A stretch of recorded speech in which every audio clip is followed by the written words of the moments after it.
Hi, everyone. Welcome back to Barely Adulting, the podcast where we help you navigate adulthood in this crazy world that we're living in. I'm your host, Lonnie, and I am doing a solo episode on a topic that I think is so important and something that's been really, really heavy on my mind, which is dating apps.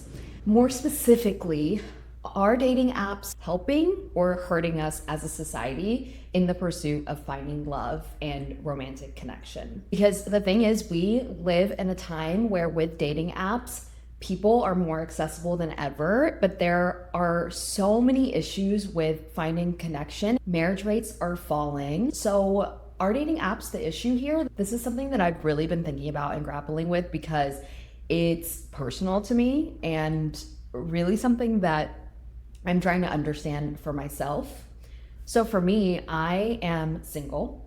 I've been single for a long time, like years. And I was in a long-term relationship for 5 years on and off, but ever since I have been old enough to date, dating apps have been around. So they've kind of played a role in my romantic world and my experience of dating since dating started.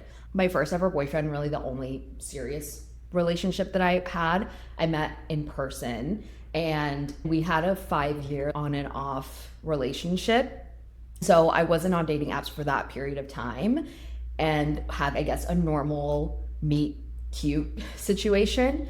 But since then, pretty much every person that I've dated has been someone that I met on a dating app. So I feel like I'm very well versed in this topic. It's a lived experience of mine. I've also dated in multiple cities. I grew up in Arkansas, which is a fun little fact. I don't know if a lot of people know about me. And so dating in the South is definitely one experience in the way that men behave there on the apps versus dating in DC and the DMV, and then also LA and a little bit in New York. So I've kind of got the full scope of things, and I have opinions, I have thoughts, and I want to share them. I was saying dating apps have been around for basically the entire time that I've been dating, and that's probably the same for a lot of you that are listening.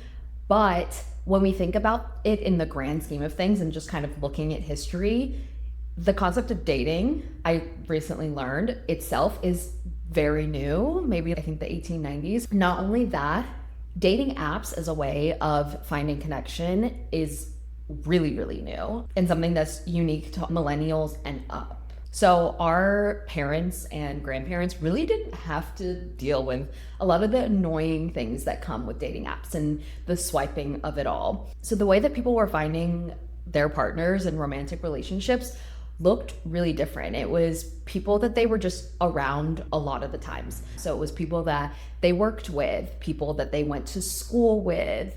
Maybe it was someone that they ran into at a coffee shop or a club that they would go to all of the time. Parties. There was a lot of setting up people on blind dates. So things like that. It was very limited to the people that were in your circle that you were going to be interacting with anyway.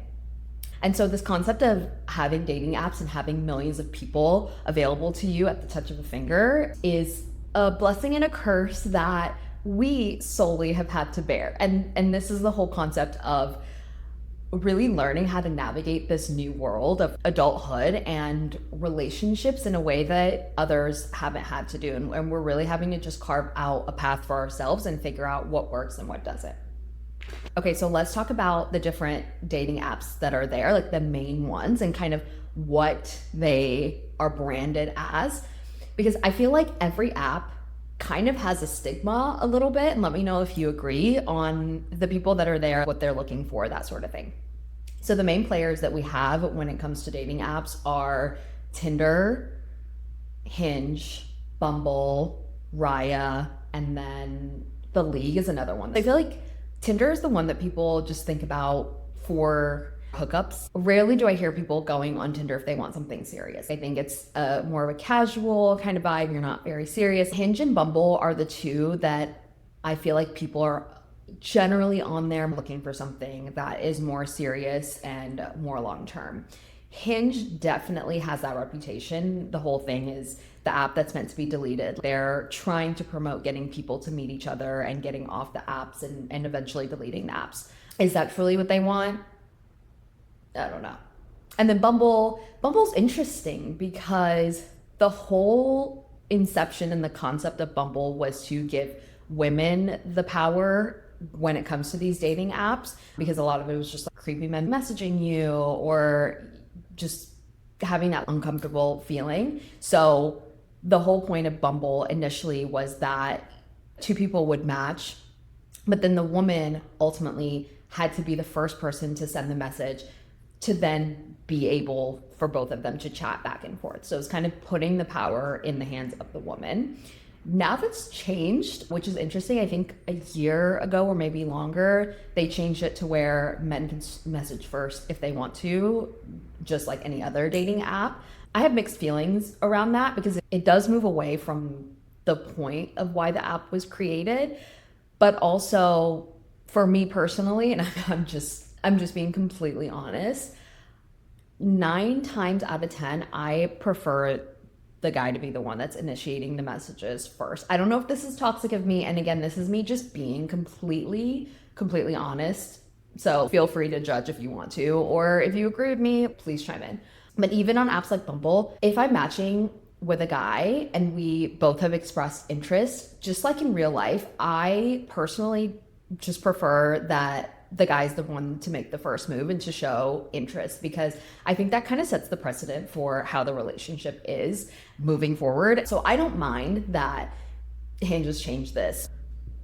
And then we've got the elite apps that are Raya and The League. I'm sure there's more that I just don't know about or am missing. Those are exclusive, right? You need an invite to be able to get on these. You can't just willy-nilly sign up. And there's a specific echelon of people that might be on there. So Raya's a lot of times for celebrities, people that are in the entertainment industry, dating apps for, the rich and famous. I did have a Raya for a little bit. I didn't vibe with it personally, and I know this probably is going to cancel me out from ever being able to get a membership again, which I don't care. I don't really need it. But I think that a lot of the men on Raya think that they're the prize, and that's just that. But it's exclusive. And same for The League. That's for people that are really focused on their careers. They're making a lot of money. Wealthier people that are looking for a certain type of person. And again, it's very exclusive. So we've got a bunch of different little buckets that each app falls into. And depending on what you want, what you're looking for, you can kind of pick and choose which one you want to be on. But at the end of the day, the purpose of these apps is to give you access to, honestly, an unlimited amount of people. You could swipe to your heart's content. So I guess that's kind of the pro. You have access to more people than you would if you were just trying to find love in the wild. And in turn, that heightens your chances of finding a partner, finding romantic love, relationships, whatever. And the thing is, that's true. The reality is that more people are meeting on dating apps than just regular outings or in person. I listened to the Mel Robbins podcast where she had the director of relationship science at Hinge, Logan Uri, on as a guest, and they talked about dating and dating apps and how to approach it at different stages of your life and different ages. Also, that's such a cool title, the director of relationship science. I'm obsessed. But what she said is that 60% of people in the US meet on dating apps. That's more than half of people meeting over the internet than in person. The pendulum has fully swung in the other way. And that's just something that you can't deny. And there are success stories too. Honestly, even looking at my own life and the people around me that are in happy, successful relationships, more of them met on dating apps than in person. Most of my friends have met their partners on Hinge. Actually, I think Hinge is the one that is the most successful, at least that I've seen in my personal life, down to the point where people are fully getting married, moving in together, very serious, committed relationships coming out of dating apps. So good things can come of it. It is creating successful relationships and helping people meet each other in ways that they never would have met before. Now, let's get into the cons, because there are a lot. What we have to remember is that dating apps are designed by the same people that designed slot machines. And it's that whole process of getting you addicted, swiping, and to feeling like you might hit the jackpot, and also gaining that validation that you're looking for. So it begs the question, do they really want you off the apps? Do they really want you to find someone that's your long-term partner and then delete it forever and never use it again? That's not making them money. So the first thing is the issue of the paradox of choice. Because what we talked about is that yes, dating apps give you access to more people than you could ever have in a normal setting, which in theory is great, but also it creates the issue of the paradox of choice, because it can be addicting to swipe and to think, oh, you know what? Yeah, this person is really nice and they're kind of cute, but maybe the next person that I swipe on is going to be better. Maybe they're going to be taller. Maybe they'll have a better job, like be exactly your perfect person. And the truth of the matter is there probably is someone that's going to be better when you swipe, but this leads to a situation where you are just never satisfied because it's this game that you're playing and it could get better. That next one could be your perfect human. And I think that leads to a lot of why people aren't able to commit anymore.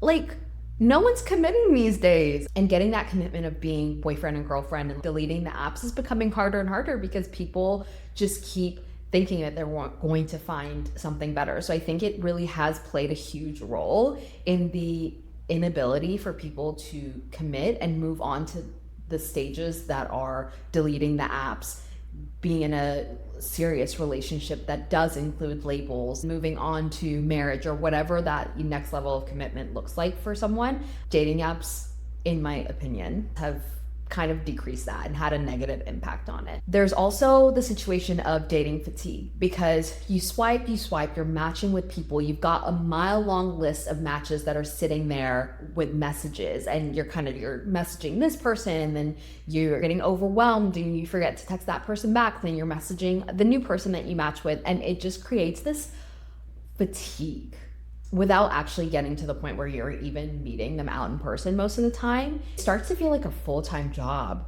just swiping and messaging. I've definitely gotten to the point where I'm so overwhelmed. There are too many people sitting in this queue here. I just stop all of it. And that's not something that you would experience to the same level if you were to just meet someone out in the wild. That can also create mental health issues of feeling like, okay, I'm not good at this, I'm never going to find someone, why does no one want me? I think it can really mess with your mentality and your mental health in a negative way. Okay, the next thing is maybe a hot take and something that I stand 10 toes behind and have said for a long time, is dating apps have created a fear of rejection, or an increased fear of rejection in people in general, but all men mostly. Because why would you take the risk of going up to a woman out in the wild and just striking up a conversation with her and asking her for her number, asking her on a date, when you could just sit behind the comfort of your phone and swipe and know that that person wanted to be with you also? Why would you logically take that risk? I think that asking someone out in person is a skill that is practiced and a muscle that needs to be flexed.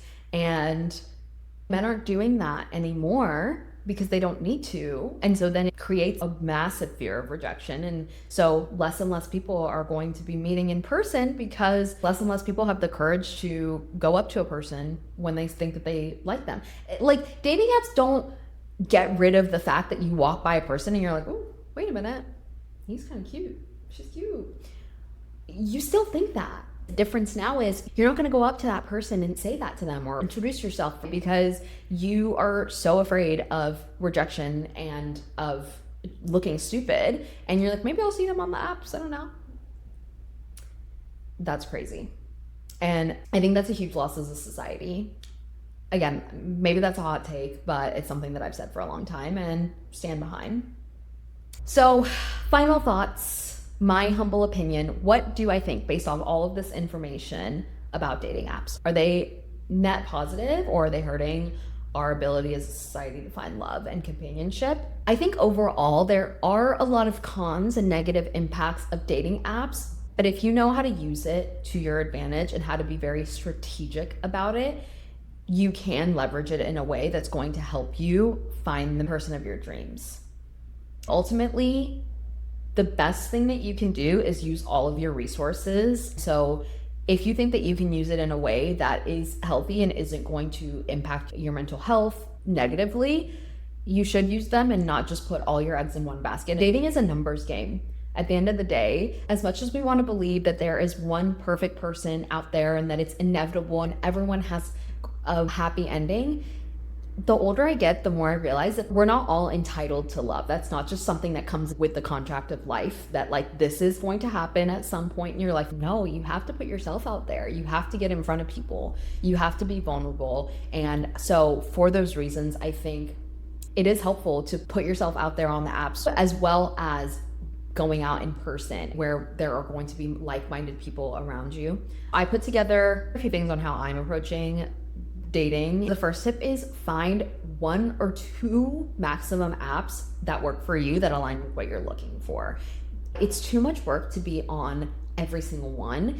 That is going to lead to that dating fatigue that we talked about, and you're not going to be able to effectively talk to people across all of those apps and really get to know someone in a true and meaningful way. Find one app that you like and just focus on that. The next thing is do not spend hours a day scrolling and swiping across people. You shouldn't be swiping on a dating app like it's social media. You shouldn't just be casually throughout your day pulling it out in the middle of lunch and the middle of a meeting. Like, girl, don't do that. Allot yourself a specific amount of time and maybe even a specific time of day that you're going to scroll. So that could be, okay, like after I've eaten and I've kind of done all my self-care routines, I'm gonna quickly just go on the apps, check what messages I have, swipe on a few people, and then I'm getting off and I'm proceeding with my regular life. That's a really healthy way to approach it. And the thing is too, when you're talking to people, the goal should be to get off the app ASAP. Like, you should be talking to someone for more than a week on a dating app before it's time to go and meet them in person. And honestly, for me, I'm even less than that. I'm like, let's talk for a couple of days, but I'm not looking for a pen pal here. If someone is chatting with you endlessly on there and isn't making a move to ask you out on a date to see you in person, they're wasting your time. So just end that quickly because that's not your person. And then also put yourself out there in real life. Again, we're not putting all our eggs in one basket. Get out there, live life, do the things that you want to do, go to events, say yes to activities with your friends, be out in the real world, because there is a chance that your person is out there doing the same hobbies that you like to do and going to the same concerts that you like. Talk to strangers, have a presence about you that is open and inviting and welcoming. Another huge thing is do things solo. Learn how to be comfortable going out and doing outings by yourself, because I think that heightens your chances exponentially of having someone come up to you and talk to you. Outside of that, just enriching yourself and your life so huge in just becoming the best version of yourself, which in turn people are going to be attracted to. People are going to gravitate towards someone who is truly just living their best life and is doing what's fun for them. You become a more well-rounded, interesting, fun, cool person that people are going to naturally gravitate towards. And when that person comes along that is your person, you're going to have a lot of really cool stories to tell and new things to show them and experiences to share together, which is beautiful. The final tip is counterintuitive to this, but I think decentering romantic love is such an important thing to do and something that could ultimately lead you to finding that, which doesn't feel like it makes sense, but romantic love isn't the end all be all. There's that quote that's like, if you look for it, you'll find that love is all around, which is so true. There is so much more than just romantic love that exists and that can feed your soul in the best kind of way. Love from our family, from our friends, our neighbors. There's so much of it around us. And I think really recognizing that and appreciating that, and also being the giver of that kind of love, will really show you that you're so lucky and you experience love in so many ways, and that one day you might find romantic love. Unfortunately, maybe you won't either, but that's okay. And that you're going to be happy and fulfilled and loved either way. Thank you so much for tuning in to this episode. I really appreciate it. Feel free to comment if you have any thoughts about anything that I said here. I'm wishing you so much love, so much light and success. I pray that you find exactly what you're looking for. Until next time, bye.